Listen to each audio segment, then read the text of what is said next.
happy. We'll be happy. To be with you. With you. With you. Happy. We'll be happy. To be with you. With you. With you.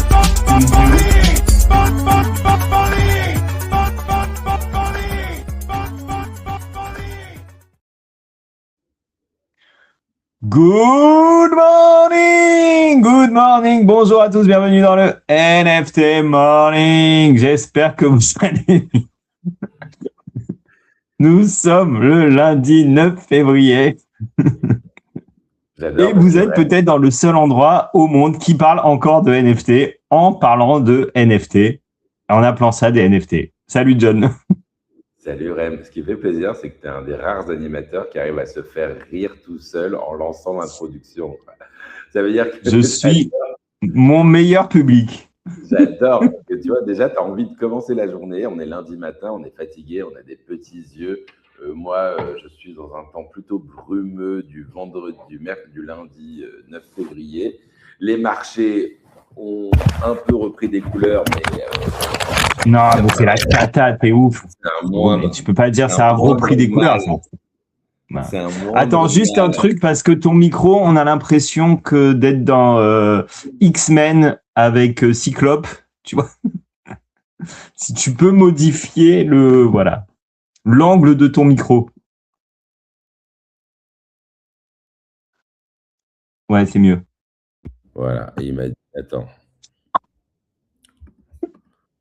Voilà, me revoici, me revoilà. Est-ce que tu m'entends? Oui, c'est parfait. Ouais? Ouais. Ah, merde, attends. Je pense qu'on va devoir la refaire parce que...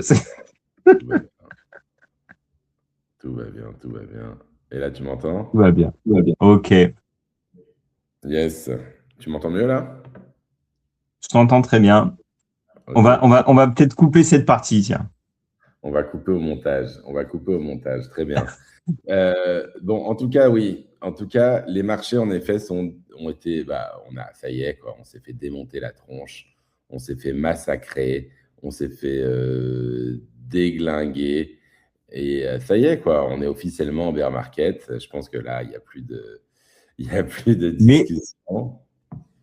Mais tu vois, c'est marrant parce que la première room de l'année, c'était il y a un mois.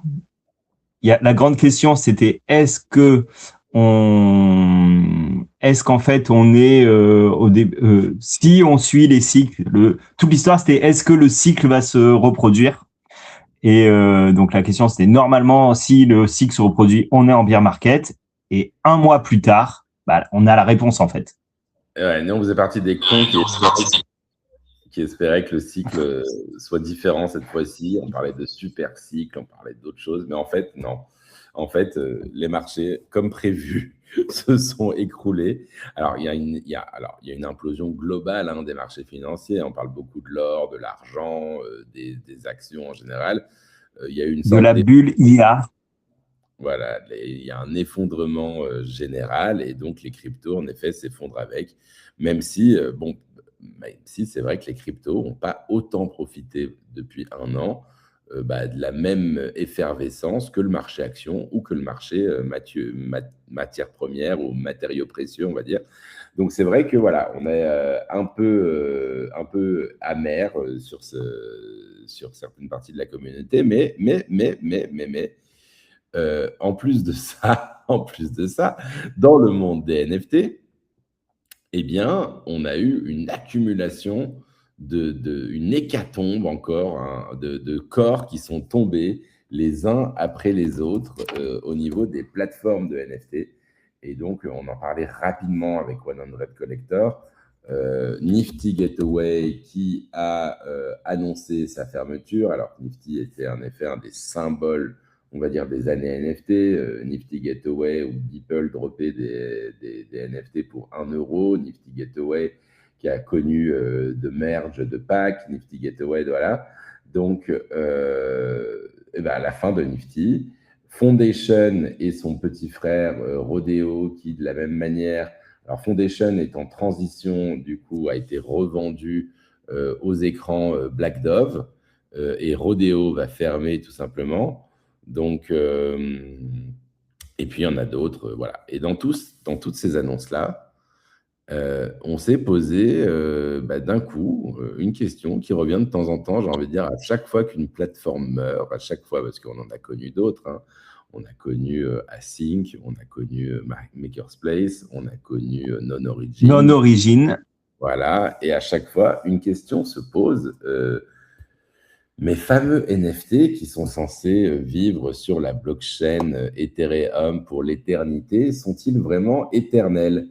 Et souvent, on se rend compte qu'il y a des petits soucis et que c'est pas si éternel que ça, qu'il y a des problématiques de préservation, qu'il y a des problématiques notamment de sauvegarde des métadatas qui est finalement mal, pas peu, pas du tout assuré par les plateformes. Et en fait, pour en parler aujourd'hui, on a la chance d'avoir Edouard avec nous. Hello Edouard. Hello John, hello Rem. Quelle magnifique Salut Edouard. Ça te va comme introduction, Edouard? Mais en fait, la transition, elle était vraiment bien, mais en même temps, elle est logique. Finalement, quel meilleur moment de se poser cette question-là que lorsque des plateformes ferment? C'est vrai. Finalement. Moi-même, j'ai utilisé l'outil, parce que je pense qu'on va en parler de la plateforme NF Timeless, comment je l'ai constituée, comment c'est venu. Non, mais on va dire tout de suite, voilà, censé répondre. Parce que voilà, je te refais quand même, je vous remets dans le contexte. Edouard, ouais. On a déjà eu la chance de recevoir Edouard au NFT Morning. Ouais. Edouard qui a plusieurs vies, c'est un petit peu comme un chat à 7 vies, qui a à la fois un background dans le monde de l'art contemporain, on va dire, pour faire simple, et de la musique en particulier, mais pas que. Enfin, je dis de la musique d'ailleurs, mais pas que du tout. Je sais pas, mais qui est en plus, qui est tombé dans le monde de l'art numérique d'abord en tant que collectionneur, puis lui-même en tant qu'artiste, mais qui est quand même, enfin on peut le dire, enfin moi je trouve que ta casquette de collectionneur d'art numérique quand même prend pas mal de place. Tu es quand même identifié, reconnu comme un des collectionneurs importants dans le monde de l'art numérique, notamment en France, mais pas que. Et à ce titre-là, en fait, tu t'es posé cette question, justement, qu'on vient d'évoquer, sur la pérennité des données. Et à force de te la poser, tu as créé ce service, justement, NFT Timeless. J'ai dit le mot, je l'ai bien appelé ou pas? Non, c'est NF Timeless. NF Timeless. NF Time, parce que c'est le T qui rejoint le Time. T qui rejoint les deux. Ouais. Timeless.com. Voilà, Edouard, tu vois, on ne fait pas les choses à moitié, on achète du .com, quoi. Donc, je vous affiche, pour ceux qui regardent, la télé, qui regardent l'écran, je vous affiche aussi l'URL nftimeless.com. Donc, nftimeless.com, déjà dans le nom, on comprend, mais je fais très simple. On est là pour justement le principe et justement de permettre aux collectionneurs d'assurer la pérennité de leur metadata, c'est ça? Oui, alors si je peux me parler juste un petit ajout, et pas du tout par ego, mais parce que ça a un sens avec le sujet. Dans mes activités, il y a aussi eu beaucoup l'an dernier l'activité de curateur, qui est quelque chose dans le monde de l'art digital, qui est quelque chose que je fais par ailleurs dans le monde de l'art traditionnel depuis très longtemps. Et pourquoi? Parce que quand on est, alors je l'ai été pendant un an pour Art Crush notamment, mais quand on est curateur et quand on est du côté, on va dire, institutionnel et non commercial de l'art, on s'intéresse à la préservation, on s'intéresse aux archives des artistes.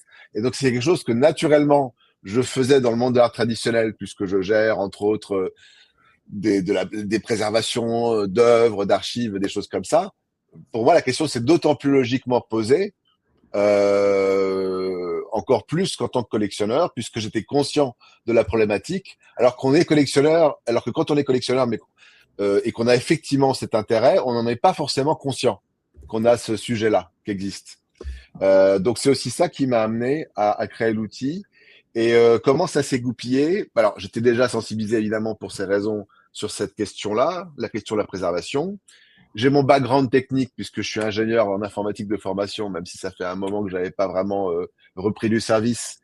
qui faisait que j'étais conscient que les NFT en réalité ne sont pas aussi éternels qu'ils le prétendent, puisque il y a l'idée que quand c'est inscrit sur la blockchain, c'est aussi éternel que la blockchain, mais ça vaut pour la monnaie elle-même, pour les transactions.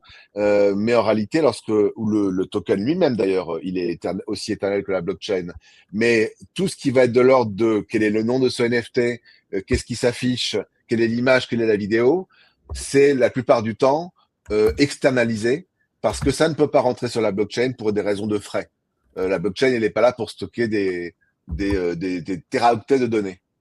Et donc, j'étais conscient de ça et il y a eu un service qui a existé pendant, je sais pas, 1 an et demi, qui s'appelait Club NFT et qui permettait de s'abonner pour, je dirais, 200 € créé par Artnome, ouais.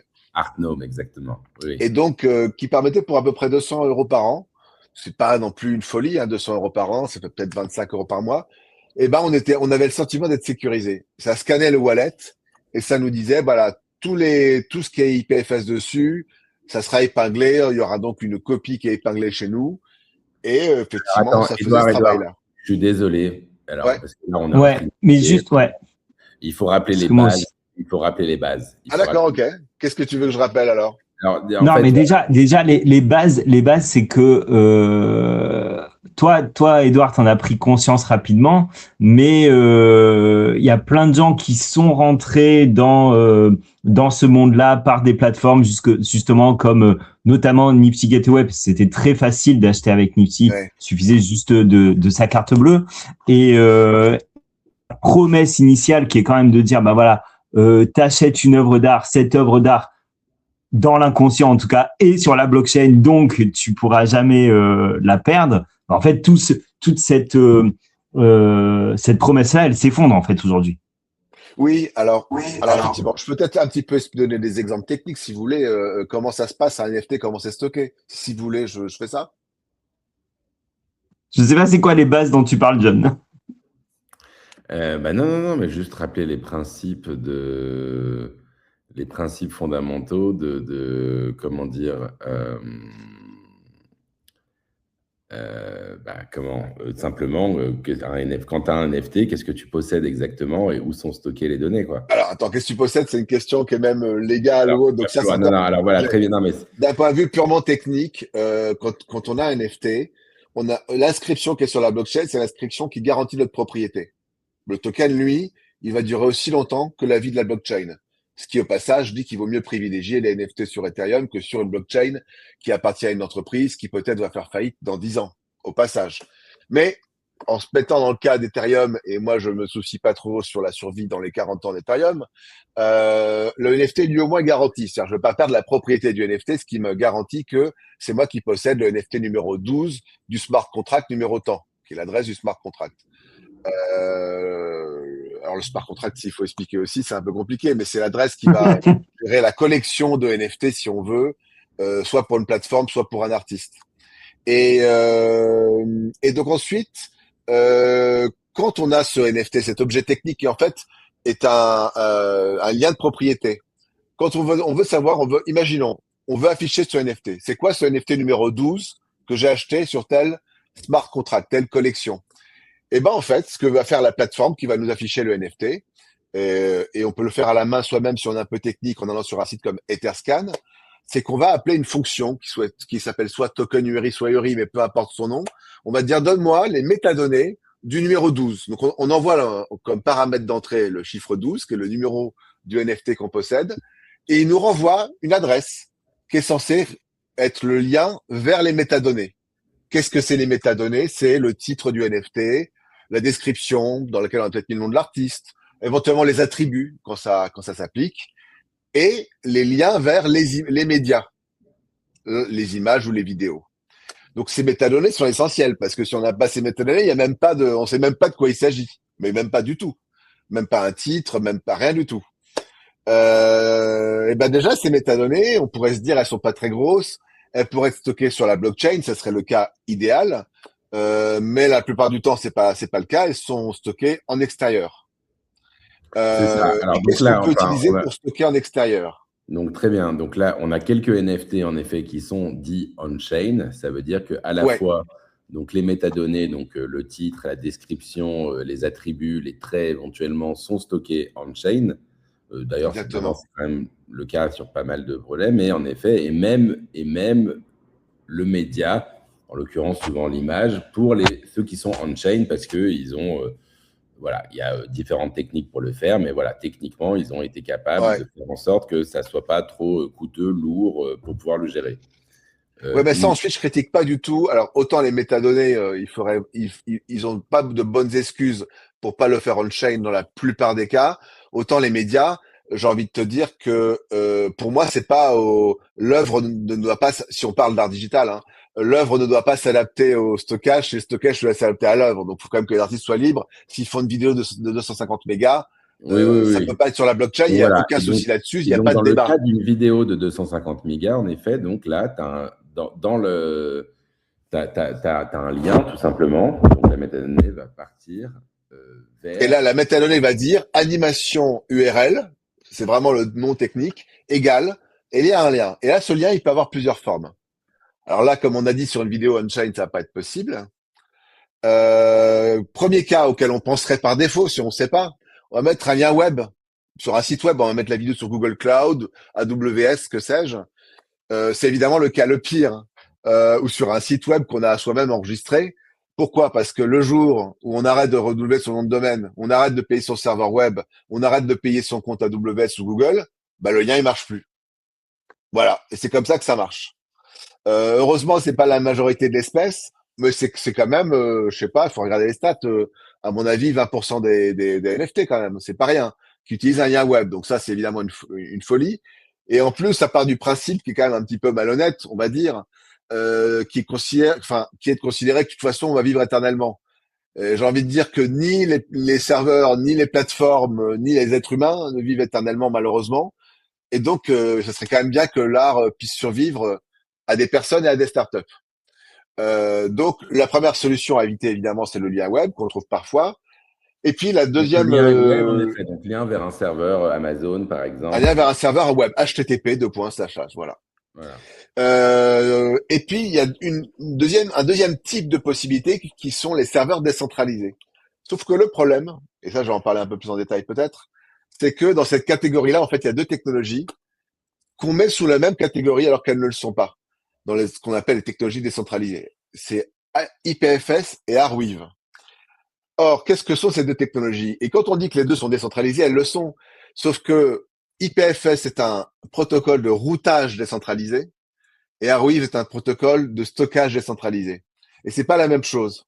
En gros, IPFS, qui est utilisé quand même pour une majorité de NFT, on va dire, c'est quelque chose qui va nous dire, quand on envoie une image, imaginons j'upload une image, je l'upload pas, je la stocke quelque part. C'est toute la nuance. On la stocke quelque part, cette image, et en fonction de cette image précise, on va générer un code qui va, alors là, je sais pas si ça apparaît là. Non, ça apparaît pas vraiment là. Je pense pas que ce soit le bon graphe.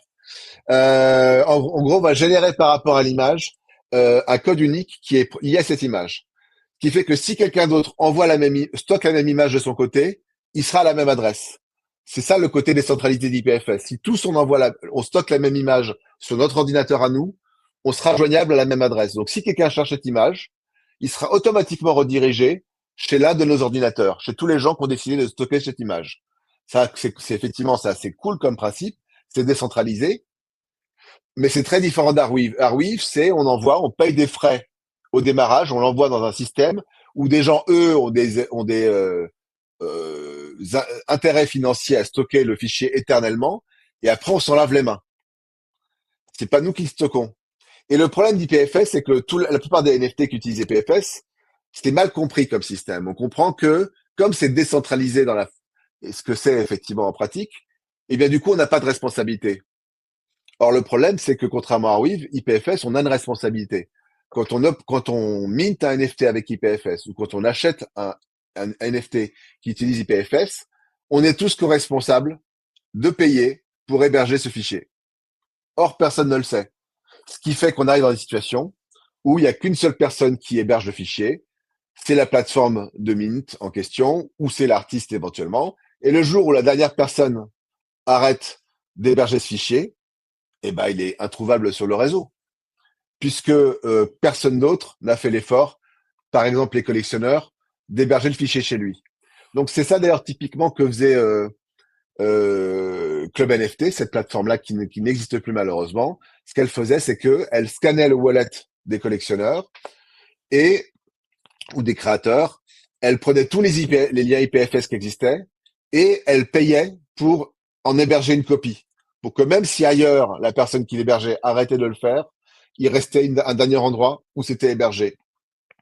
C'est une solution dans tous les cas c'était une solution de moyen terme. Aujourd'hui, il y a des sites comme Filebase, enfin des prestataires comme Filebase et Pignata qui permettent de continuer à faire ça. Ils ont d'ailleurs, suite à la fin de Club NFT, recréé la fonctionnalité de scan de wallet. C'est pour ça que ça sert à rien que moi je l'implémente pour faire cet hébergement-là. Pour les NFT qui sont IPFS, j'ai envie de dire, il faudrait que les collectionneurs le fassent tous dans l'absolu. Mais c'est un problème un peu compliqué et large, parce qu'en réalité, même si tous les collectionneurs protégeaient les NFT qu'ils possèdent, imaginons, j'ai un NFT parmi une collection de 5000 NFT. Je protège les médias, imaginons un Invisible Friend, un PFP Invisible Friend. Je protège la vidéo de 250 mégas du NFT que moi je possède. Mais si tous les autres de la collection arrêtent de s'afficher sur une plateforme parce que les autres collectionneurs ne l'ont pas protégé, qu'est-ce qui vaut le mien? Ça pose la question de la valeur d'un NFT qui s'affiche pas ou de la valeur d'un NFT qui s'affiche dans une collection où la plupart ne s'affichent pas. Donc en réalité, il faudrait que tous les collectionneurs payent pour tous les NFT de toutes les collections dont ils possèdent un NFT. Donc on voit que le problème il est assez sévère et assez lourd. Et c'est pour ça que moi je suis assez avocat du fait de pousser les créateurs et les plateformes à minter avec Arweave, parce que je ne critique pas la technologie IPFS, mais elle est incomprise. Les gens ne comprennent pas qu'il y a une responsabilité qui vient avec. Et dès lors que je constate en pratique, et c'est très pratique ce que je dis, c'est pas théorique, en pratique, les gens ne prennent pas en charge cette responsabilité, puisque les gens, la plupart des gens veulent acheter un NFT puis oublier après, ils veulent que ça marche tout le temps sans se poser de questions, sans mettre en place un système technique ou avoir un abonnement en continu toute leur vie. Eh bien, il faudrait qu'ils utilisent Arweave parce que c'est la seule solution technique qui leur permet d'acheter et d'oublier, malheureusement. Tu as évoqué beaucoup de choses. Ouais. En effet, donc là, c'est vrai qu'on va dire le système par défaut des plateformes, c'était en effet de régler un abonnement tous les mois chez IPFS, on va dire, pour payer l'intégralité des centaines ou des milliers de NFT qui ont été mintés sur la plateforme. Et donc, le goulot d'étranglement qui se déroule, en effet, c'est que le moment où la plateforme meurt, donc tu as une société qui se ferme, et quand la société ferme, en effet, il n'y a plus de compte en banque et il n'y a plus de moyens de payer l'abonnement annuel pour les noms de domaine, les comptes de réseaux sociaux et a fortiori aussi pour l'hébergement du coup de ces fameuses images. Ce qui fait que beaucoup de projets, d'ailleurs dans l'histoire des NFT, il y a plein de plateformes dites historiques où il y a des pièces perdues à jamais. Sur les vieilles plateformes, justement, notamment des années 2017-2018. Il y a certains, même Xcopy ou autres, qui sont aujourd'hui considérés comme introuvables. Enfin, en tout cas, oui, les données sont introuvables. Donc là, c'est le système IPFS, en effet, où en théorie, donc même maintenant, justement, c'est ça, quand tu parles de Pignata, tu vas utiliser ce service et finalement, c'est une pratique qui peut se faire, tu vas sur Pignata, tu mets ton wallet, ça le scanne, et là, tu payes pour toi-même repiner sur IPFS, c'est ça? En fait, il y a deux moyens de le faire. Soit on le fait chez soi, mais c'était pas pratique. Moi, j'avais commencé à faire ça, j'avais laissé tomber. Autrement dit, on installe. Dans l'absolu, c'est assez rapide d'ailleurs d'installer sur son ordinateur un nœud IPFS. Ce qui prend du temps, c'est d'ajouter tous ces NFT à la main, un par un, d'essayer de les scanner, de pas les trouver. Parfois, ça marche pas. Personne va le faire. Moi, j'ai laissé tomber. Donc, on passe par un service tiers et on les paye pour que eux fassent ce boulot. Eux vont scanner. Donc, je parlais de Filebase, qui est un gros prestataire. En l'occurrence, Filebase, c'était le prestataire qui fournissait ça pour Club NFT. Et il y a Pignata. Il y a ces deux services. Ils vont scanner le wallet. Ils vont regarder tout ce qui est IPFS. Et là, ils vont garder une copie. Ils vont épingler une copie de de ces médias-là, de ces métadonnées-là. Donc, quand on dit épingler, en effet, ça veut dire qu'eux-mêmes payent, on va dire, l'abonnement pour garantir qu'il soit préservé. Ils stockent une copie de ce fichier, de sorte que si la personne qui avait commencé à stocker ce fichier arrête de le faire, eh ben, au moins, il y a une personne sur le réseau qui répond quand on demande ce fichier. Et évidemment, ça, encore une fois, c'est des frais annuels, par exemple. Alors, c'est des frais à vie. Le problème, c'est qu'on pourrait m'imaginer, alors en pratique, j'imagine, c'est peut-être pas si rapide, mais imaginons, on oublie de renouveler son code de carte bleue quand on change de carte bleue tous les 2 ans. On pourrait dire que tout tombe et puis après, le fichier n'est pas remonté. Mais imaginons que là où on payait, c'était la dernière copie restante. Théoriquement, techniquement, ça s'arrête. Alors évidemment, il y a aussi la question de est-ce qu'on garde des backups chez soi. Un des intérêts d'IPFS, qui est une technologie qui est bien faite au départ dans l'absolu, c'est juste qu'elle est mal comprise et mal utilisée et qui ne correspond pas, j'ai envie de dire, à la paresse des gens. Mais théoriquement, si on gardait aussi en plus une copie du fichier chez soi, même si on arrêtait, l'abonnement s'arrêtait ou Pignata fait faillite ou que sais-je, on peut remonter soi-même le fichier si on a exactement le même fichier. Mais aujourd'hui, combien de collectionneurs ont 100% de leur NFT chez eux en backup? Bon. Donc malheureusement, cette fonctionnalité-là d'IPFS qui est bonne sur le papier, en pratique, elle est pas applicable. Donc c'est un peu ça le problème d'IPFS. Alors justement, le fait de se dire, mais tel NFT que j'ai dans ma collection, est-ce que c'est IPFS, Web ou Arweave ou Onchain? Bah, le problème, c'est que même des outils comme Club NFT, ils te donnaient une sensation de sécurité parce qu'ils te disaient, ça y est, on te protège, on a épinglé tout était IPFS.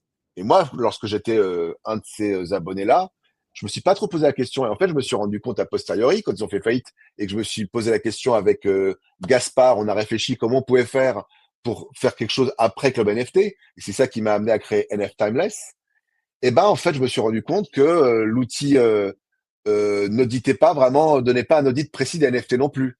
On avait pour chaque NFT un mot, enfin un badge IPFS, Web ou Arweave, mais en fait, même ça veut rien dire. Pourquoi? Parce que un NFT, il y a des métadonnées, et il y a un ou deux médias qui sont l'image et la vidéo éventuellement.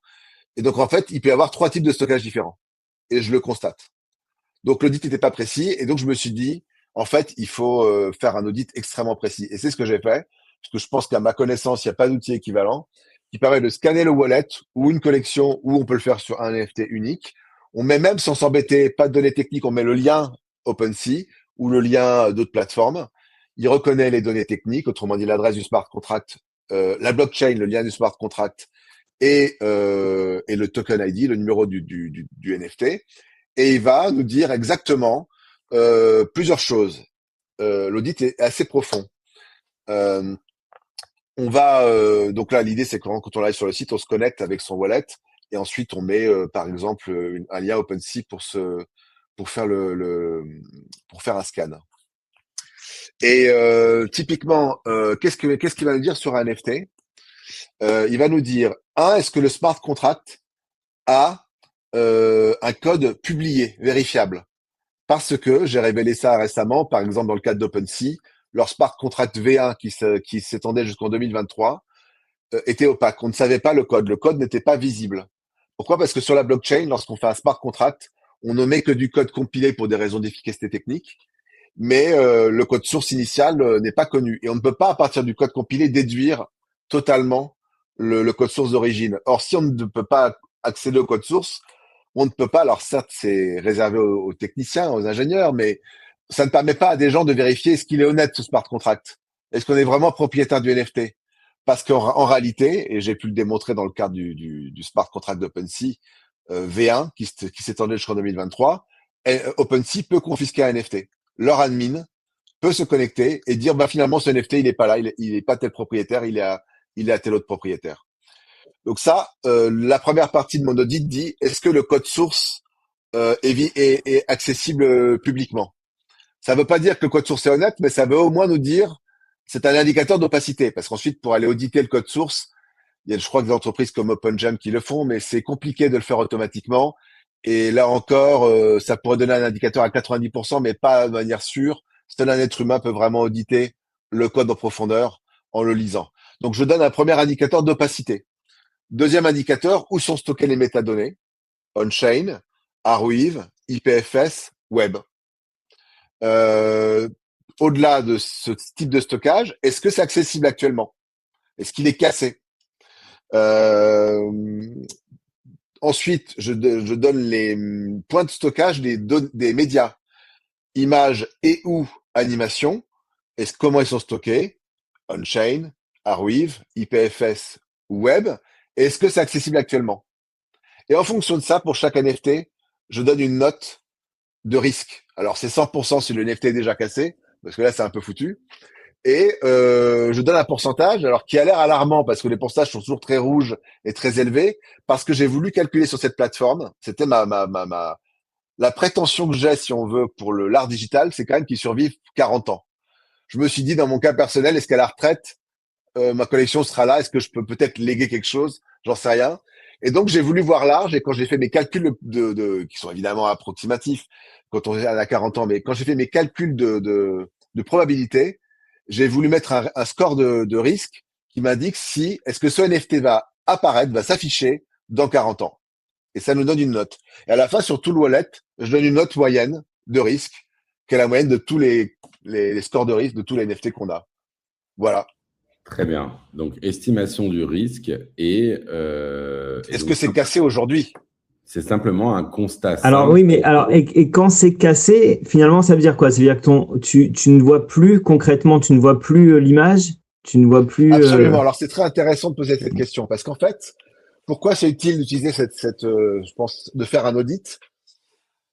Aussi, ce qui m'a déclenché là-dessus, c'est que j'ai vécu le cas personnellement en tant que collectionneur. Je voulais montrer un NFT à quelqu'un et je vais sur la page OpenSea et ça marche plus. Alors j'étais bien embêté et d'ailleurs ça ne marchait plus parce que c'était de l'art génératif et je vais expliquer pourquoi. Et là, ça m'a poussé à aller voir techniquement qu'est-ce qui marchait pas et à faire cette démarche Déjà, à la main. Est-ce que c'était Ouais. sur Artblocks? Non, alors non, c'était pas sur Artblocks, mais c'était de l'art génératif. D'ailleurs, Artblocks, je pourrais en parler, c'est un très bon cas parce qu'ils ont vraiment fait ceinture et bretelles.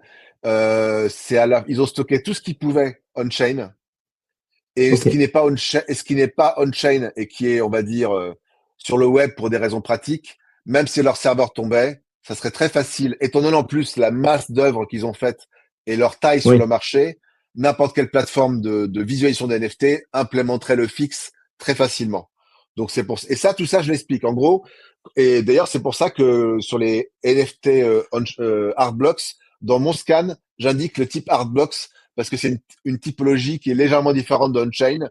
Et lorsqu'on met la souris sur le tag de stockage, j'explique dans un gros pavé tout ce que ça veut dire, qu'est-ce qu'il faudrait pour que ce NFT-là tombe, autrement dit, le jeu de circonstances qu'il faudrait qu'il s'accumule pour que ça pose problème. Donc tout ça, c'est expliqué sur l'audit, dans le rapport d'audit. Et là, en l'occurrence, c'était un NFT d'art génératif, mais qui n'était pas Artblock, justement.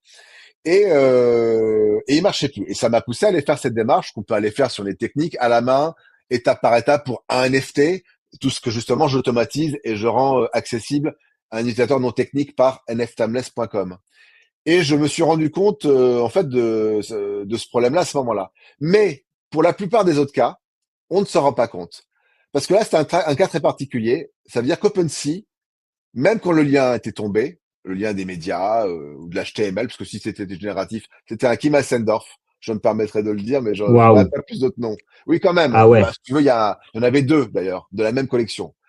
Bref, et donc il y a un enjeu à ce que tu as envie qui s'affiche quoi quand tu le montes sur OpenSea. Et là, pourquoi il s'affichait pas sur OpenSea? Parce que comme c'était de l'HTML, c'était plus compliqué pour eux de stocker la version de l'HTML. Enfin, je pourrais pas dire. Mais le gros problème, c'est même pas que le Kim Asendorf en question s'affichait pas. Le problème, c'est que tous les autres NFT cassés s'affichent sur OpenSea quand même. Pourquoi? Parce que OpenSea, il garde un cache.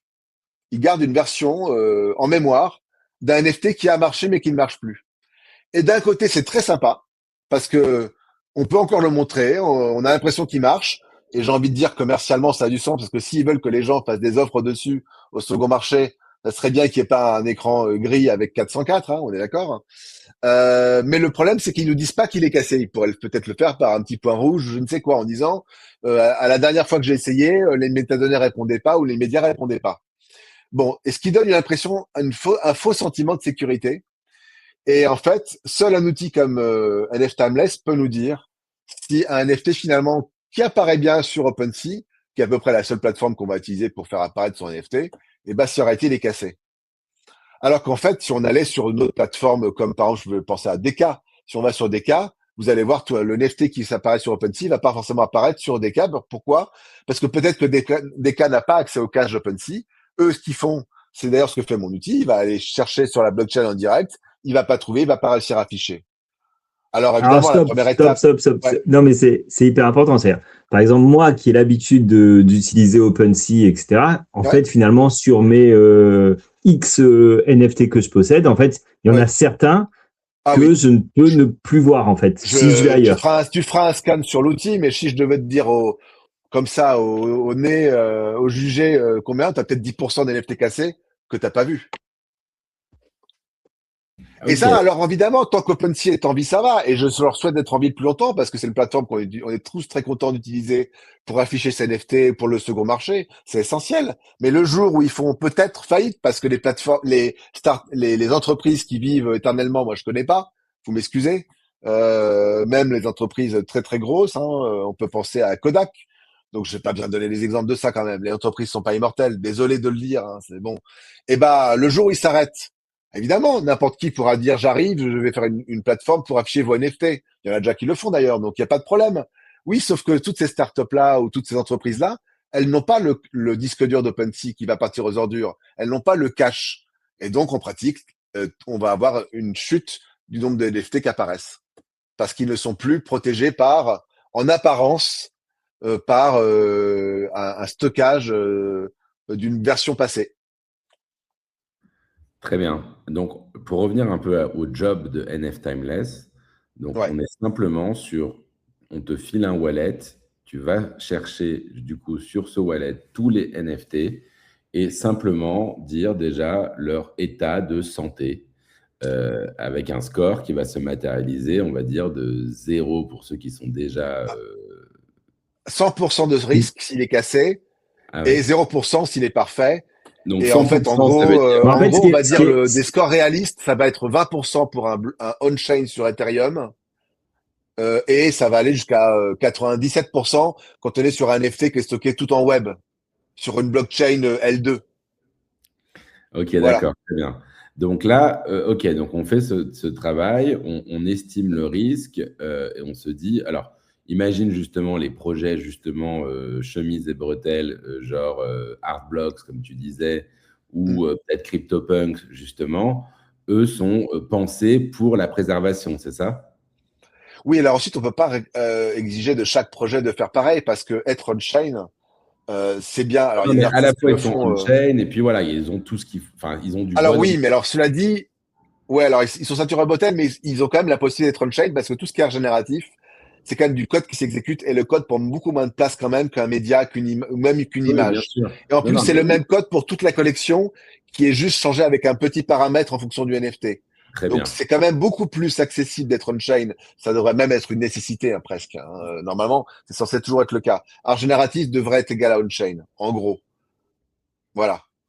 Très bien. Donc, art génératif, on-chain, bonne chose, mais évidemment, quand tu as des médias, tu as des médias, même de la vidéo pour faire simple. MP4, voilà, ou de la 3D. Là, en effet, ça ne peut pas être on-chain. Donc, on va passer de 0% à potentiellement, du coup, déjà autre chose en fonction de certains critères. Donc, sur Ethereum et sur Arweave, par exemple, qui te semble être la meilleure pratique, on va dire, pour les plateformes.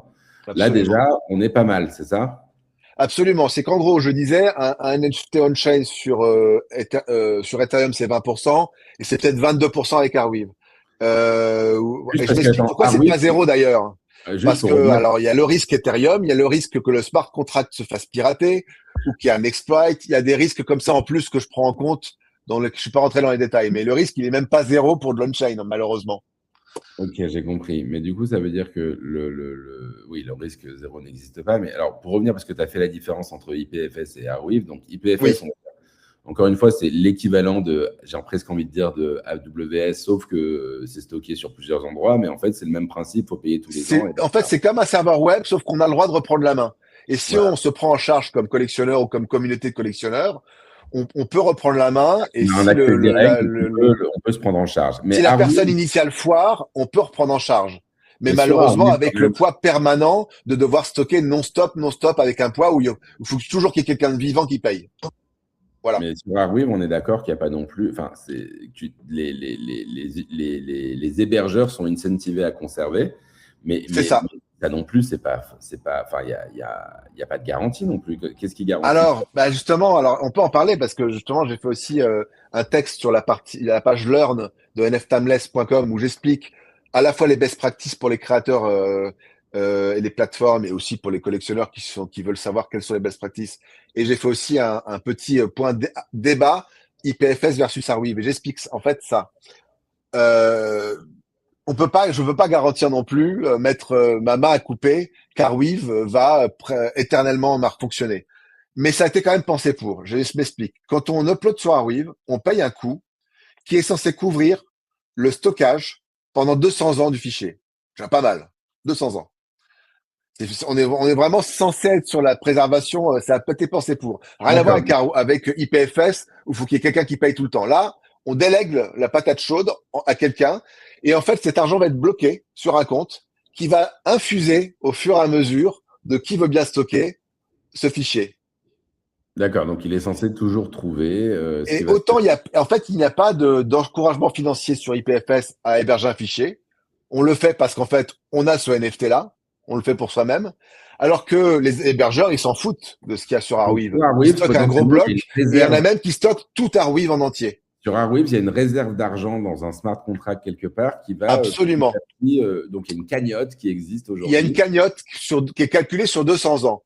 Et elle est calculée… Si moi, je veux toucher une petite partie de cette cagnotte, je peux mettre mes ordinateurs à disposition pour stocker une partie. Exactement, si possible. Et en fait, en plus, on est…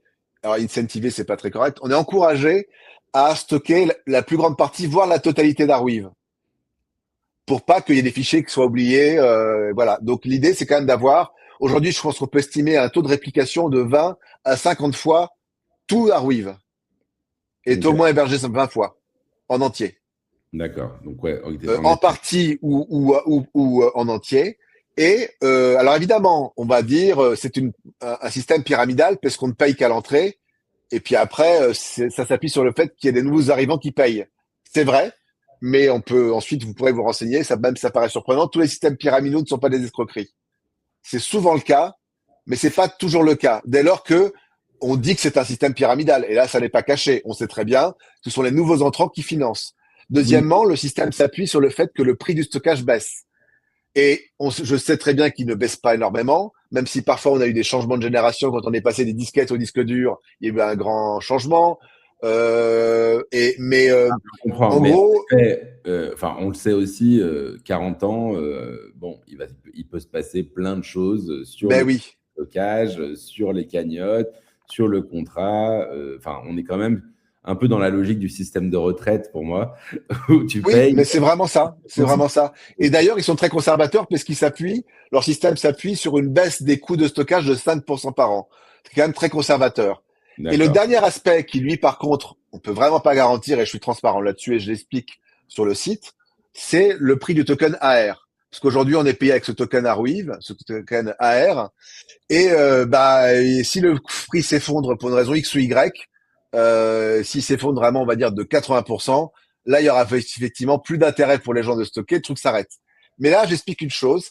J'explique que Arweave est un peu too big to fail. Il est trop gros pour foirer. Et c'est intéressant aussi comme débat, parce qu'il faut se poser des questions. Systématiquement, qu'est-ce qui se passe quand tout va mal? Il faut toujours se prendre, quand on parle de préservation, il faut prendre le cas le pire. Imaginons ça foire.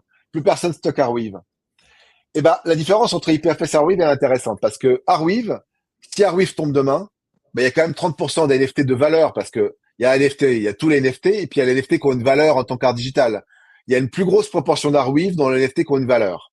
Donc, je connais pas le pourcentage, c'est difficile à dire qu'est-ce que c'est un NFT qui a une valeur, mais on peut estimer entre 25 et 40% la proportion de NFT de valeur d'art digital qu'on Arweave. Si demain tout ça tombe, il y a un énorme intérêt à ce que quelqu'un arrive et dise, écoutez, moi je suis millionnaire, et j'ai calculé les coûts. Il faut à peu près 10 000, 12 000 $ pour monter un serveur avec assez de disques durs pour stocker tout Arweave. C'est le prix pour tout remonter. Je pense qu'une ou deux personnes vont mettre 10 ou 12 000 $ pour sauver 40% des NFT qui ont de la valeur. Et au moins, le problème est connu, réglé. Et l'idée, d'ailleurs, les gens qui ont créé Arweave ne s'en cachent pas. Ça va peut-être pas durer 200 ans, mais d'ici là, on aura trouvé d'autres solutions, d'autres protocoles sur lesquels on pourra migrer à Arweave. Premièrement. Versus, qu'est-ce qui se passe sur IPFS? IPFS, j'ai pris le cas de ces deux Kim Hassendorf que j'avais. Quand ce problème-là est arrivé, personne n'était au courant. Personne, il n'y a pas de tweet là-dessus, personne n'a vu, personne ne s'est rendu compte. Et pourtant, on était dans un de ces cas minoritaires où même OpenSea ne l'affichait plus. Bah déjà, les collectionneurs, ils vont pas forcément retourner sur leur page OpenSea tous les jours de tous leurs NFT. Voilà, c'est un peu comme les photos de vacances. On sait qu'on les a, mais on va pas forcément aller les regarder, malheureusement. Deuxièmement, le problème d'IPFS, c'est que si ça foire que pour toi. Autrement dit, alors quand c'est une plateforme entière qui tombe, c'est tous les NFT de la plateforme qui tombent. Mais là, en l'occurrence, et je vais pas donner de nom, c'était une plateforme, une galerie de taille un peu plus limitée, qui a fait faillite, qui était connue quand même, hein, qui a fait faillite au bout d'un an et demi, malheureusement. Pardon? On voit des noms. Non, Johnny cherche. C'est un ami commun et tout. C'est pas classe. Non. En plus, j'arrive. Il m'a invité sur un de ses space là dans un mois. Donc je peux pas.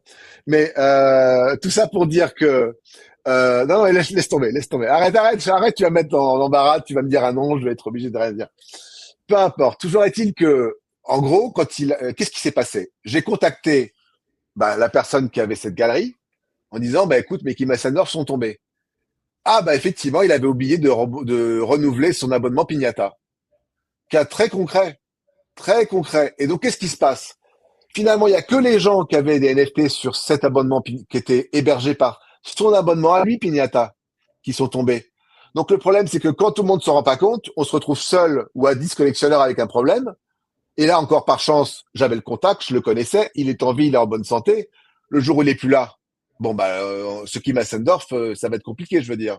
Le jour où la personne en question ne va pas renouveler l'abonnement Pignata. Donc, on voit bien que, d'un point de vue technologique, c'est quand même très problématique et que je préfère avoir le risque Arweave que j'ai expliqué que le risque IPFS qui est extrêmement fragmenté et qui fait porter sur tout le monde une responsabilité en permanence. Moi, j'ai plein de trucs à dire. Vas-y. Je sais pas par où commencer. John, tu voulais dire un truc d'abord? Attends, parce que là, ça fait longtemps qu'on est ensemble déjà. Moi, je voulais revenir 2 secondes, Rem, sur la solution quand même, NF Timeless, rapidement. Ouais. Et après, on va faire des questions, parce que NF Timeless, tu l'as dit, tu connectes ton wallet. Oui. Déjà, tu es obligé de connecter ton wallet, tu ne peux pas juste fournir un lien, par exemple? Alors non, et je peux expliquer pourquoi. C'est parce que déjà ça me coûte évidemment du serveur, du CPU, de la mémoire, de la bande passante, et que si je le ferais entièrement gratuitement, voilà. Donc j'offre quand même des crédits gratuits. À la première connexion, je mets 500 crédits qui te permettent de connecter. Si tu scannes un NFT, c'est 10 crédits. Donc tu peux déjà en scanner 50 gratuitement à la connexion. Mais je dois limiter pour éviter que des gens me automatisent le truc. Attends, et je pense qu'on peut en profiter pour partager l'offre, du coup, pour les... Il y a une offre. C'est-à-dire, déjà, quand les gens connectent leur wallet, ils ont 500 crédits gratuits. Et s'ils rentrent pendant un temps limité, d'une semaine, ils rentrent le code NFT Morning, ils ont 500 crédits gratuits en plus. Donc, ils auront avec le code. Merci. Donc, l'idée, c'est que vous allez sur nftimeless.com, vous connectez votre wallet, vous verrez que vous avez 500 crédits gratuits. Vous allez sur la page Buy Credits. Et en bas de la page Buy Credits, il y a un redeem coupon et vous tapez NFT Morning sans espace et vous avez 500 en plus. Vous avez donc 1000 au total. Et voilà. Et ces crédits gratuits, en fait, pourquoi je demande aux gens de se connecter? Parce que ces crédits gratuits, tu peux utiliser pour scanner soit un NFT, n'importe lequel, unitairement, ça coûte 10 crédits, soit ton propre wallet ou un wallet délégué. Donc, t'es pas obligé de te connecter avec un cold wallet, avec un ledger, du moment qu'il est délégué à ton hot wallet. Ça, j'ai pris en compte.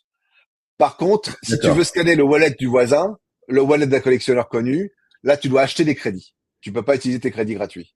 Ah, mais tu peux. Ça veut dire qu'avec 10 crédits. Tu peux scanner n'importe quel crédit ou n'importe quelle collection du moment que tu achètes des crédits.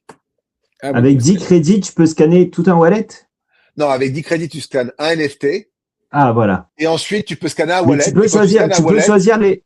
Tu peux choisir sur ton wallet les NFT que tu veux scanner? Absolument, je te réponds. Alors, attends, il y a plusieurs modes. Où je m'en fous finalement qu'il soit cassé. Il y a 3 modes de scan. Tu as le mode un NFT, tu as le mode un wallet et tu as le mode une collection. Autrement dit, un smart contract. Ah oui. Alors, on peut se demander pourquoi, parce qu'on pourrait dire tous les NFT d'une même collection, ils sont hébergés pareil. Eh ben non, parce que par exemple, je vais te donner un exemple qui me fait de la peine. J'avais la collection full set de Jack Butcher sur Rodeo. Ils sont stockés en IPFS.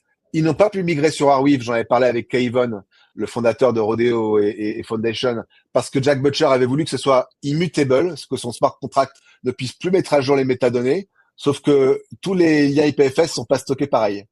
Il y en a qui sont pas accessibles. Je sais pas pourquoi d'ailleurs. Je lui ai demandé. Il a dit je sais pas, moi je les stocke. Je dis oui, mais moi de mon côté, je les récupère pas. Donc ça veut dire que même au sein d'une collection, on peut avoir des NFT qui répondent et d'autres qui répondent pas. Voilà. Ça c'est les 3 modes de scan. Au sein du mode de scan de wallet, tu peux trier par blockchain, Ethereum, Base, Shape, Polygon ou tous. Tu peux filtrer par un smart contract, autrement dit une collection par exemple, tous les NFT de telle collection au sein de ton wallet. Et sinon, tu peux limiter en disant je prends les 100 premiers parce que tu n'as peut-être pas le nombre de crédits qu'il faut ou parce que tu en as trop. Et enfin, tu as un filtre anti-spam, alors qui est le filtre qui est fourni par Alchemy, donc il n'est pas parfait. Et il y a des NFT qui sont pas du spam qui rentrent dans le spam. Donc voilà, tu peux l'activer, le désactiver en fonction. Et en fait, quand tu vas vouloir scanner un wallet, il va compter le nombre de NFT en fonction des filtres que tu as mis. Et un NFT, en gros, c'est un crédit. Et au-delà de 100 NFT, c'est dégressif. Par exemple, un wallet qui a 1000 NFT, il va coûter 300 crédits et quelques. Voilà. Donc, c'est dégressif. Très bien, très bien, très bien, très bien. Alors, pour moi, l'offre est très claire et du coup, elle est intéressante. Non, mais aussi, ça veut dire que si tu n'as pas envie de connecter ton wallet pour une raison X, tu peux éventuellement payer. Non, il faut connecter son wallet dans tous les cas. Ah, ok, d'accord, très bien. Voilà. Non, et ensuite, ce qui fait que, comme tu es connecté, que je sais qui tu es, mais de toute façon, il n'y a pas de transaction. Hein. Alors, attends, je vois qu'il y a des questions qui passent. Il y a Ben qui dit, et le PermaWeb après Web, qu'en penses-tu? D'après toi, pourquoi il n'existe pas encore une version? Alors, c'est vrai. Alors, le PermaWeb, c'est bien pour des sites statiques, mais des sites dynamiques, je pense que c'est compliqué parce qu'il y a des bases de données derrière. Ça pourrait pas marcher techniquement, malheureusement. Dès lors qu'un site est dynamique, il a une base de données. Et en gros, il faut être connecté justement parce que ça te permet d'utiliser tes crédits gratuits sur ton propre wallet. Comment je peux savoir que c'est ton propre wallet? En te connectant. Mais tu ne fais que signer. Tu ne fais pas une transaction ou autre. Bon, alors attendez, moi je pense que le mieux c'est de faire une démo là, à ce stade. Ouais. Donc moi je suis chaud là. Voilà, je suis chaud. Je vais me connecter. Allez, vas-y, tu connectes ton wallet. Allez, je connecte mon wallet. Ne nous montre pas ton mot de passe, hein. Il n'y a pas de mot de passe visible. Voilà, je connecte mon wallet. Bingo. Non, mais il y a eu un cas comme ça d'un mec qui faisait un space. Mais normalement, même dans MetaMask, quand tu tapes, Bah oui. Les amis, là voilà. Là, je vais tout de suite, bam, utiliser mon code promo qui m'a donné mon ami. Mais là, tu es connecté ou pas? Là, tu es déjà connecté, là. Non, tu n'es pas connecté encore. Non, tu n'es pas connecté, là. Ah non, mais attendez. Retourne sur la page d'entrée. Connecte-toi, tranquille. Moi, en attendant, en fait, non, excusez-moi. Moi, j'ai trop de choses à dire, mais il faut que je digère un petit peu tout ça. Voilà, très bien. Ah, pardon, tu as 100 crédits gratuits et là, tu vas avoir 500 avec le code NFT Timeless. Voilà. Alors, ok, waouh. Avec le code NFT Morning. NFT Morning, vas-y. Bam, et hop, ça fait 600. Voilà, tu en as 500 gratuits. Là, je suis passé à 600, je suis content. C'est ça. Bien. Donc, tu peux vérifier 60 NFT, si j'ai bien compris. Alors, regarde, soit tu mets. Alors, tu peux soit coller en haut un lien OpenSea ou voilà, soit coller. Ouais, tu regardes. Hein. Ça, c'est. Bon, allez, moi, j'ai la flemme. Donc, par exemple, je mets. Tu vois, ton wallet délégué, il est en violet. On le voit là. Allez, tu peux cliquer dessus. Il va te compter le nombre de NFT que tu as. Et tu peux éventuellement décocher aussi le exclut spam NFT, comme ça, il les fait tous. Mais peut-être laisse ça dans un premier temps. Ça ira plus vite. Allez, on scanne. Parce qu'en fait, je vais vous dire, en fait, quand on inclut les spams, c'est beaucoup plus lent le scan. Parce qu'en fait, les NFT de spam, ils sont cassés. Comme ils sont hébergés n'importe comment. Et quand on tombe, en fait, et là, il te dit, tu vois, Ethereum, t'en attends, Base, t'en attends, Shape, t'en attends, Polygon, t'en attends. Et là, il commence le scan. Et là, tu vois tout ce qui se passe. Donc là, tu regardes tout ce qui se passe et tu te rends compte que pour chaque NFT, il va récupérer les métadonnées, récupérer les liens d'image, essayer de checker l'image. Voilà. Ah, bah, c'est 3 mois de travail. Hein. Donc là, en effet, tu as coupé l'outil, on voit qu'il reste 4 minutes, que j'ai fait 9% du wallet. Et on voit qu'il fetch, il regarde les métadatas, il regarde les animations, il attend pour les autres, là, parce qu'il en a beaucoup. Là. En fait, c'est vrai que je lui ai donné. Tu l'as lancé sur 720, je crois. 785. Oui, mais vu que tu n'as que 600 crédits, il ne va pas pouvoir tout faire. Regardez, c'est intéressant ce qui se passe là. IPFS Wait, qu'est-ce qui s'est passé? Eh ben, en fait, il y a des NFT qui avaient IPFS et ils répondaient pas tout de suite. Et comme en fait, dans certains cas, quand on appelle un lien IPFS, ce qui est un autre problème d'IPFS, c'est que c'est lent. Parfois, IPFS, on dit je veux tel fichier, et puis ça envoie un message à tout le réseau IPFS, et on dit s'il vous plaît, quelqu'un cherche ce fichier. Et ça peut prendre du temps parce que parfois on l'a pas la première fois, il faut essayer une deuxième, voire une troisième fois. Donc ce que je fais, c'est que quand j'arrive pas à l'avoir tout de suite, pour être sûr de pas faire un faux négatif, j'attends 30 secondes et après je réessaye. Là, on voit, il fait IPFS retry. Il réessaye une deuxième fois. Et il va essayer 3 fois au total les liens IPFS avant de dire que vraiment il n'a pas répondu, c'est qu'il est cassé. Et là, mais là, tu sais pas encore de quel NFT on parle. Bah là, on voit son contract, son oui, on voit son. Oui, ça, pour l'instant, c'est un écran d'attente. Vous allez avoir tous les résultats à la fin du scan. Oui, bien sûr, c'est ça. Donc, on va voir, du coup, on va voir les résultats à la fin du scan. Ren, tu avais exactement. Non, mais j'ai beaucoup de choses à dire. Bon. En fait, c'est une question qui était qu'on avait tous quelque part quand on s'y intéressait un peu, quand on commence à acheter des NFT, c'est une question quelque part qu'on avait tous un peu en tête, genre. Surtout, je pense que ça a toujours été vrai. Ça a été vrai à partir de Non-Origin, parce que c'est la première fois qu'une plateforme se fermait, et là, on était tous bon, ok. Et qu'est-ce qui va se passer ensuite? Qu'est-ce qui va se passer sur les NFT que j'ai achetés sur Non-Origin et tout? Et je pense qu'aujourd'hui, quand même, avec Nipsey Gateway, l'annonce de la fermeture et tout, on est vraiment sur un truc avant-après. C'est-à-dire tout ce qui s'est fait avant, ben, à la rigueur, bon, on tâtonnait un peu, on comprenait, enfin, c'était pas tout à fait clair. Mais maintenant, on connaît les risques, en fait. Et je pense qu'il y a une responsabilité des artistes et des plateformes à partir d'aujourd'hui de faire en sorte qu'il y ait une préservation des NFT qui sont mintés dès janvier 2026, quoi. Ça, c'est un premier truc. Totalement. Et bon, et justement, et sur la notion de la responsabilité, moi je suis c'est peut-être mon côté un peu ex-juriste ou quoi, mais je sais pas. Je pense qu'il y a un truc qui cloche, tu vois. Surtout, en France, on est protégé par le droit de la consommation, etc. À partir du moment où tu as acheté une œuvre et que finalement ton œuvre tu vas la chercher 1 ou 2 ans après et tu la trouves pas, à mon avis il y a un sérieux problème. Il y a un problème légal que je traite pas, mais si tu veux, j'ai envie de te dire, il est très vite réglé et j'ai envie de dire c'est presque un non-sujet.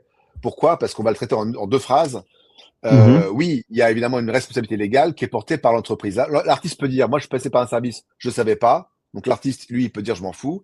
Et la plateforme en question, tant qu'elle est là, elle paye. C'est quand elle part qu'elle paye plus. Quand il y a plus d'entreprise, il y a plus personne qui porte la responsabilité légale. Problème réglé. Ouais, là tu vois, quand tu le prends. Je suis pas si sûr, tu vois. Je pense que c'est un peu simpliste comme. Dis-moi. La reine, c'est sûr, c'est évident.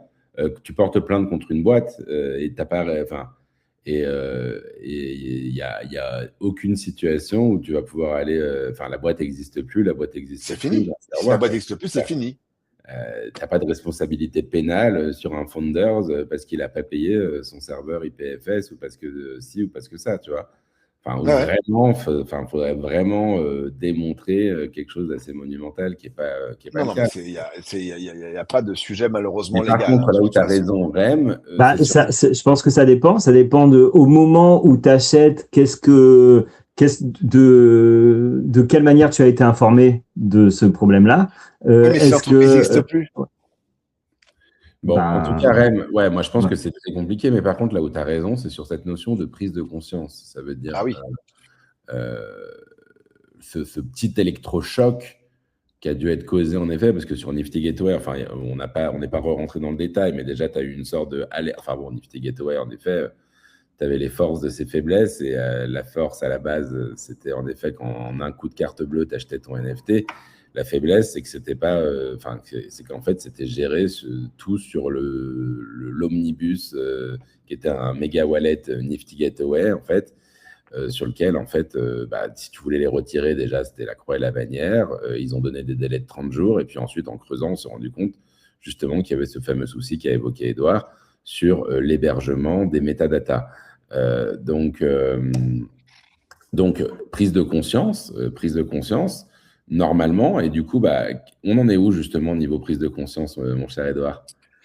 Malheureusement, j'ai l'impression qu'on n'est jamais très content d'aller chez le médecin pour savoir si on est malade, on essaie de repousser le problème. Et tant que les collectionneurs l'auront pas expérimenté, c'est pour ça que c'est un petit peu dommageable quelque part que des NFT cassés continuent d'apparaître sur OpenSea parce que on se rend pas compte de tout. Et tant que ça nous arrive pas vraiment, comme moi, ça m'est arrivé une fois de manière un peu pointue, on veut pas entendre parler du problème. On n'est pas conscient ou on veut pas en entendre parler. Il y a des gens qui en parlent, mais on se dit oh là là, j'ai peut-être peur d'aller regarder, ou ça a l'air compliqué, ou c'est pas pour moi, ou c'est technique. Et donc là, j'essaie avec l'outil abaisser la barrière à l'entrée de ce sujet-là pour que les gens juste se connectent, ils mettent leur wallet et se rendent compte de l'ampleur du problème. Alors évidemment, je comprends aussi que et l'idée quand même pour moi, c'est aussi de permettre à la fois que les gens cherchent des solutions, mais évidemment de réveiller les consciences sur le sujet. Mais je comprends très bien que les collectionneurs qui vont faire ça, s'ils se rendent compte qu'il y a des NFT qu'ils aiment qui sont cassés, ils vont devoir avoir un truc sur leur to-do list, de dire maintenant, il faut que je contacte l'artiste, que je vois ce qu'on peut faire. Parce qu'il y a quand même 2-3 solutions. C'est pas juste, c'est comme ça, et voilà. Oh là là! Oh putain, alors là, voilà.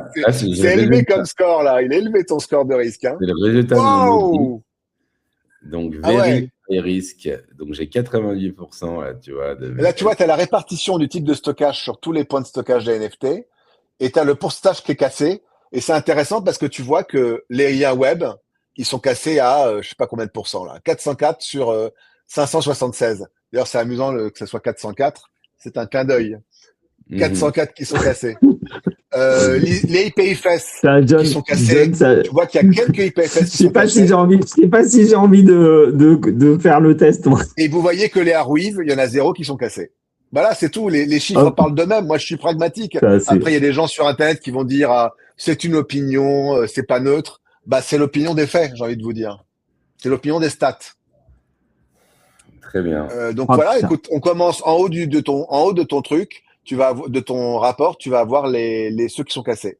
Donc là, je vois 4, en effet. Alors, tu peux voir à quoi il correspond en ouvrant le lien OpenSea. Tu vois quoi, par exemple? Il y a quoi? Cool Cats? Voilà, tu peux l'ouvrir dans OpenSea, ça va te montrer ce que c'était. Donc voilà, il est même plus là, lui. Il est même plus là. Alors là, bon, bref, lui, c'est que ça. En dessous, t'as quoi? C'était quoi? Et c'était quoi, ça? Attends, le premier, c'est quoi? C'était Guttercat, ou je sais pas quoi. Attendez, je vais vous repartager l'écran. Non. Hein? Ok. Tu connaissais Guttercat? Je me souviens même plus ce que c'est. Bah oui, Guttercat, c'était Mia Kunis, comment ça s'appelle? Mia Kunis, c'est ça? Et c'était un projet avec, ils voulaient faire de l'animation. Vous avez vu, c'est intéressant. Celui-là, il s'affiche, alors qu'en réalité, il est mort. Il est mort. Il est ah mort. Oui, mais ça veut dire que. Alors non, mais c'est intéressant parce que ça veut dire que est-ce que si tu fais comment ça s'appelle rafraîchir les métadatas, est-ce qu'il apparaît encore? Alors justement, quand tu fais rafraîchir les métadatas, OpenSea est sympa entre guillemets, mais opaque, puisque ça ne marche pas et du coup il change rien, il garde sa version en cache. Alors par contre, par exemple, là j'ai quoi là? Tiens, alors là bon, j'avais plein de trucs un peu bidons, Adidas. Ouais. Souvent c'est les plus bidons qui sont les plus cassés, hein, ça voilà, c'est normal. Des trucs un peu bidons, c'est pas très grave, même si Adidas, pas très grave, ouais. Je sais pas quoi, ça devait être un airdrop de la part d'Adidas. Ça c'était un truc d'Adidas, ouais, je me souviens très bien. Donc ça n'existe plus, ça. C'est cassé. Il est caché. Par contre, regarde, alors Artefact, Nike Air Force One, par exemple. Là, je clique sur le truc. Donc là, la Air Force de Artefact. On la voit encore. On la voit sur OpenSea. Mais en fait. Et là, en fait, les métadonnées sont accessibles, mais pas l'image et pas l'animation. L'image et l'animation. D'ailleurs, tu peux le faire. Essaye de cliquer sur le petit lien qui dit ouvrir en dessous de animation, là. En dessous du IPFS de l'animation, il y a un petit lien ouvrir. Et ça te permet d'ouvrir en gros, voilà. Et ça, en fait, en gros, c'est le lien IPFS. Donc là, les Nike Air d'Artefact, elles existent. Enfin, il y a toujours le token. La métadonnée est servie, mais pas le lien, pas les médias. Ah ouais, donc ça veut dire. Alors attends, mais c'est assez intéressant. Ça veut dire que on ne sait pas d'ailleurs qui a repris encore. Ça n'a pas été annoncé le nom du repreneur de Artefact, mais finalement peut-être ils ont repris peut-être que la collection de que les Clone X en fait, et peut-être pas tout ce qu'il y a derrière. C'est possible. Il faudra regarder dans le détail ensuite, hein, mais. Voilà. Alors là, j'ai des Mooncat. Alors là, après, ils ont l'air ça s'appelle Wrapped, donc je me dis c'est peut-être un objet technique un peu particulier. Ce que nous dit la ligne, c'est qu'il n'y a pas d'URI renvoyé par le smart contract, comme s'il n'y avait pas d'image. Donc c'est peut-être juste un wrapper pour autre chose. Ouais, je suis pas expert des Mooncat. C'est on-chain les Mooncat de toute façon. Ah oui, mais c'est des Mooncat wrappés ceux-là, donc il faudrait que je les. Ouais, donc ça va être un objet particulier sans doute. Donc, le truc, qu'est-ce que c'est que ça? Alors. Ça, c'est des trucs qui viennent de chez Async, en effet. Alors ça, c'est intéressant, parce que je vois tout de suite le problème. Il y a marqué invalid content au niveau métadonnées, et ce que je reconnais au-dessus, c'est un CID, ça veut dire l'identifiant IPFS. Ça veut dire en fait peut-être que le contenu existe, mais en fait ils l'ont mal formaté, donc il faudra que je rajoute ce cas-là. En fait, à chaque fois que je tombe sur un NFT un peu foireux, je traite son cas particulier au niveau du code. Là, typiquement, ils ont oublié de mettre stop, ne bouge pas parce que devant. Hein ça m'intéresse parce que ça c'est un NFT qu'on a ensemble. On est copropriétaire de celui-là. En fait, si ça se trouve, il marche. C'est juste qu'en fait, ils ont mal mis ils ont mal mis non, mais alors, non, mais justement, alors ça. Ok, non, mais ça c'est intéressant parce que c'est. Parfois, vous verrez. Juste attends, certains NFT. Pardon. Parfois, vous verrez que certains NFT, ils sont mal faits. Et en fait, moi, je corrige le truc pour que ça marche quand même. Et en fait, des plateformes comme OpenSea corrigent le truc mal fait pour que ça passe quand même. Au départ, quand les gens faisaient des smart contracts, ils ont fait des erreurs, comme par exemple le lien IPFS était mal fait. Et ben en fait, les plateformes sont arrangeantes et corrigent les problèmes. Voilà. Alors juste parce que c'est un cas intéressant. Bon, c'était sur Async, c'est une œuvre de gens qu'on adore d'ailleurs. Et tu parlais justement, est-ce que si on va voir l'artiste, est-ce qu'il y a une solution, est-ce qu'il y a un truc qu'on peut. Ouais. Il y a plusieurs cas. Le cas où c'est un lien web qui est tombé, à part racheter le site web et compagnie, c'est compliqué. Dernière chance, on peut demander à l'artiste ou à la plateforme, est-ce qu'on peut encore mettre à jour les métadonnées Est-ce qu'on peut encore mettre à jour les métadonnées dans le smart contract? Si c'est possible, alors on peut envoyer un nouveau lien sur Arweave et le mettre à jour. Mais si le smart contract est ce qu'on appelle immutable, ou que les métadonnées sont frisées, sont gelées, alors à ce moment-là, si c'est un lien web qui est cassé, on peut rien faire. Si c'est un IPFS, on peut tenter de remonter le fichier en payant Pignata, mais il faut que quelqu'un ait gardé une copie exacte du fichier en question. Et voilà les solutions possibles. Et ben voilà, donc ça fait. Je vais donner des exemples concrets d'ailleurs. En ce moment, par exemple, Rodeo, un exemple concret qui fait que moi-même, j'ai besoin d'utiliser cet outil là tout de suite, après l'émission. Rodeo a dit qu'il fermait. Et ils ont dit, c'est très bien qu'ils aient prévu ça, on va proposer à tout le monde de migrer les IPFS sur Arweave. Comme quoi, vous voyez que bien que quand même, de plus en plus de gens reconnaissent que IPFS, c'est quand on a envie, et puis quand on meurt, que ce soit une personne ou une entreprise, bah, faut mieux que ce soit sur Arweave. Le problème, c'est que pour qu'ils le fassent, ils ont fait un script, et il faut que tout le monde se connecte. Moi, je pensais que quand je me suis connecté sur le site Rodeo et que j'ai transféré, je pensais que j'ai transféré tous les NFT de Rodeo que j'avais moi en tant que collectionneur. En fait, non. C'est ceux que moi j'avais minté en tant qu'artiste qui étaient basculés sur Arweave. Et quand j'ai scanné mon wallet récemment, et ça, ils le disent pas très clairement, donc je vais faire un post X rapidement là-dessus. Quand j'ai scanné mon wallet où il y a tous mes Rodeo, j'ai vu que les 2/3 étaient toujours pas sur Arweave, ils étaient sur IPFS. D'ailleurs, je trouvais ça étrange parce que le process, il avait pris 10 secondes chez moi. J'avais dit, c'est pas possible, j'en ai 14 000 des Rodeo. Ça peut pas prendre 10 secondes à mettre à jour. Et ben, en fait, c'est parce qu'il faut demander, il faudrait en fait que je fasse un scan, que je regarde ceux qui sont encore sur IPFS, que je contacte chacun de ces artistes par DM et je leur dis, s'il vous plaît, allez sur le site de Rodeo et faites la migration vers Arweave pendant que c'est possible. Donc, pour vous dire qu'en fait, on a besoin quand même d'outils comme ça pour savoir. Jack Butcher, il a fait sa migration ou pas? Alors, justement, dans le cas de Jack Butcher, c'est pas possible parce que selon Keldon, Jack Butcher a réclamé que ce soit immutable. Le problème, c'est que c'est resté figé sur de l'IPFS qui n'est pas forcément hébergé à 100%. C'est le seul investissement que j'ai fait sur Rodeo, c'était le full set de Jack Butcher. Moi, malheureusement, aujourd'hui, tu verras que la moitié n'est pas hébergée. Bon, mais il est temps de le remonter nous-mêmes, hein, tant qu'on peut. Tous les NFT, enfin bon, ça valait pas grand-chose, mais bon, tout ce qu'on a acheté sur Rodeo, ça, à terme, c'est mort, quoi. Non. Ah non, parce que non. Ce que j'explique, c'est simplement que non. Aujourd'hui, il y a déjà un tiers en tout cas, de ceux que j'ai collectionnés 280 artistes et peut-être pas les artistes que d'autres ont collectionnés, mais un tiers de ces artistes a déjà basculé sur Arweave. Donc là, en principe, c'est bon pour tous ces trucs-là. Il y a 2 tiers des artistes qui se sont pas connectés sur le site de clôture de Rodeo et qui n'ont pas migré les métadonnées de leurs œuvres à eux d'IPFS vers Arweave. Et du coup, il y a un risque que ça tombe dans un mois. Les amis, c'est vraiment. Et pareil, et c'est le même cas pour Nifty? Nifty, c'est pareil. J'avais fait un scan moi-même et j'avais pris 2-3 exemples en disant, regardez, vous aviez dit que vous aviez mis sur Arweave, mais ceux-là et ceux-là, ils sont pas mis à jour. Et là, il y a une problématique, c'est que certains smart contracts utilisés par Nifty Gateway, ils pouvaient mettre à jour les métadonnées. Donc, c'est-à-dire qu'il n'était pas trop tard dès lors qu'ils avaient encore alors, s'ils ont encore le contact du wallet, parce que s'ils ont perdu les clés, c'est foutu. Mais s'ils avaient encore le contact du wallet, ils pouvaient mettre à jour les métadonnées et pointer vers un Arweave et faire l'effort de réuploader sur Arweave. Mais certains smart contracts étaient figés, comme le Jack Butcher full set. Et là, quand c'est figé. Hein. Voilà. Alors, attends, plusieurs questions.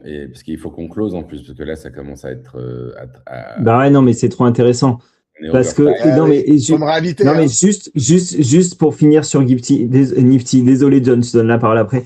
Il y a une date, je crois, limite fin février. Non, je crois que ça a été déplacé. Bon, ils ont rallongé un peu la date. Bon, moi, j'imagine qu'il y a plein de gens qui ont un peu lâché l'affaire des NFT, qui sont pas du tout au courant que Nifty va fermer. Et dans 1 ou 2 ans, ils vont se dire ah ouais, je sais pas, genre quand Beeple va refaire un truc, ils vont se dire ah ouais, mais c'est vrai, j'avais acheté un Beeple sur Nifty et qui vont pour aller problématique. Là, c'est problématique parce qu'il y a un double problème chez Nifty Gateway.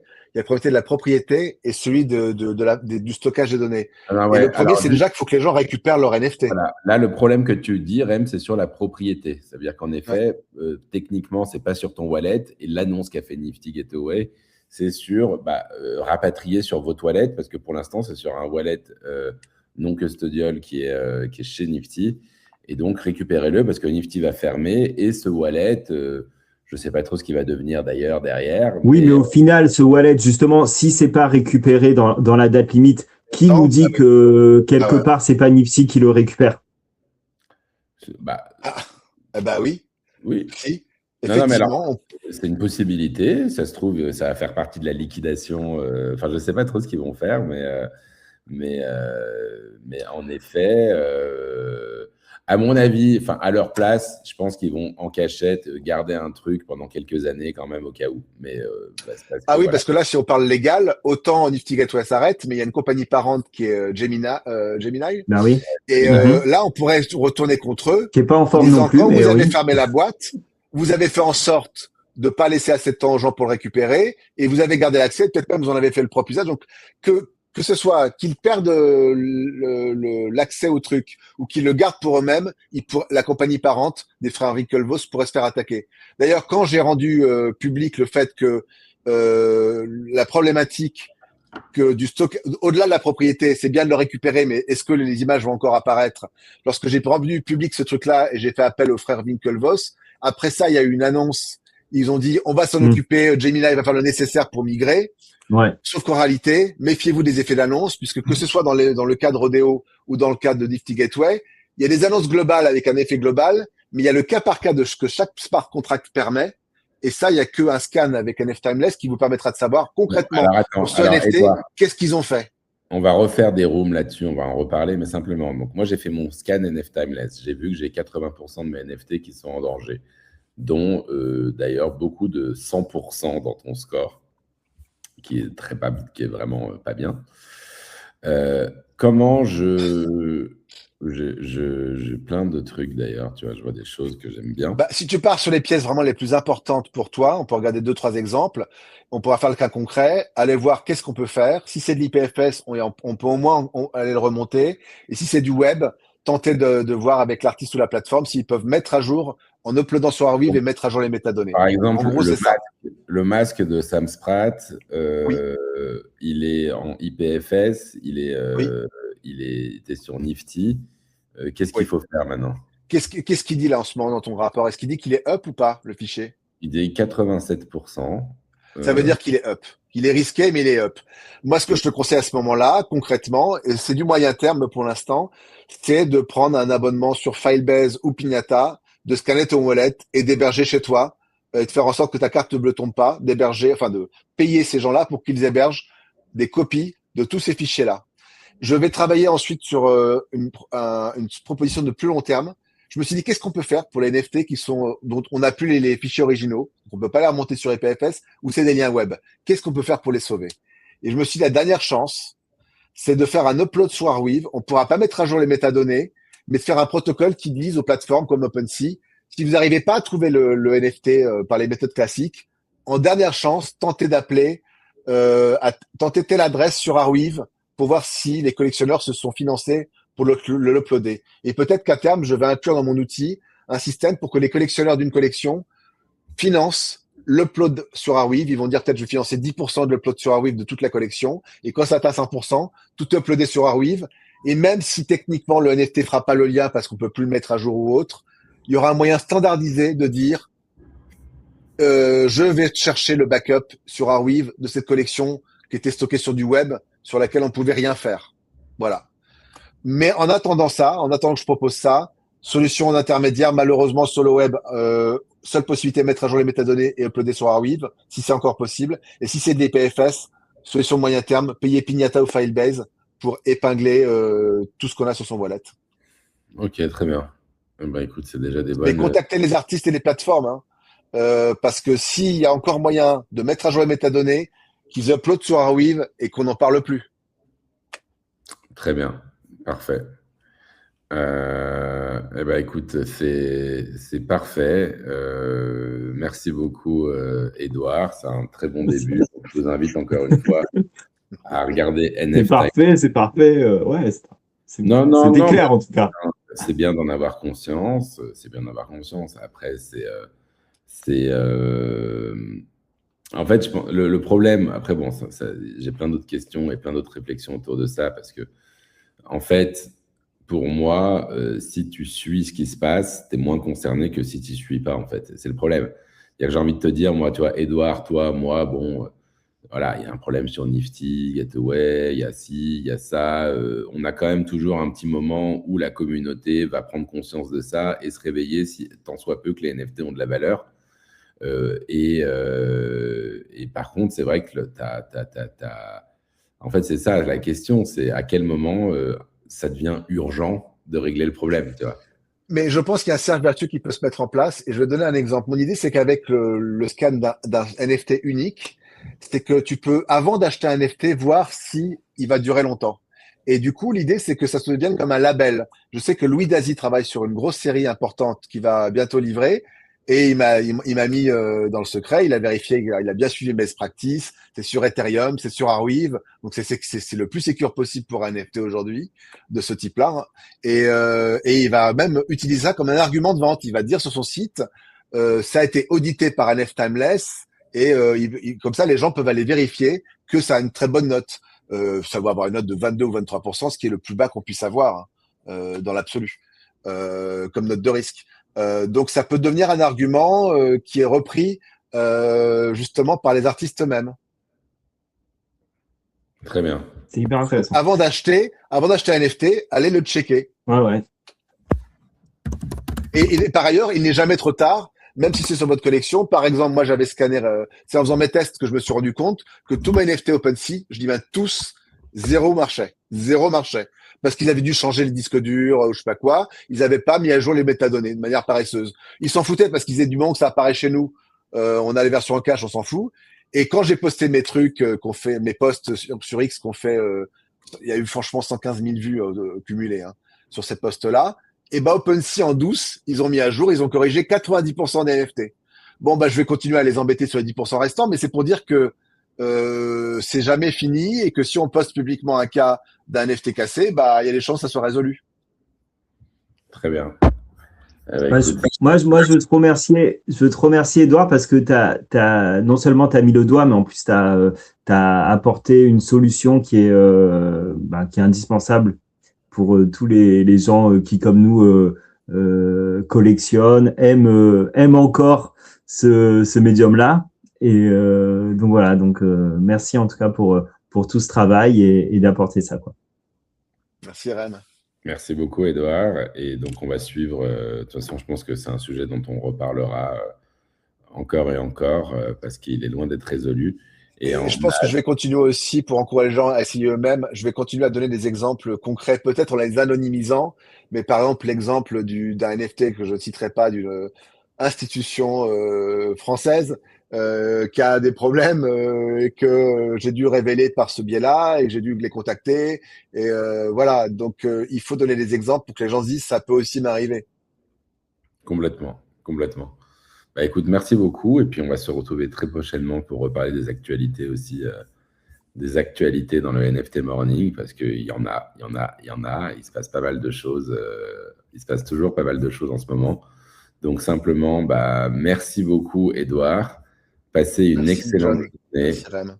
Et good morning. Happy. Good morning. Really happy. Good morning. To be with you.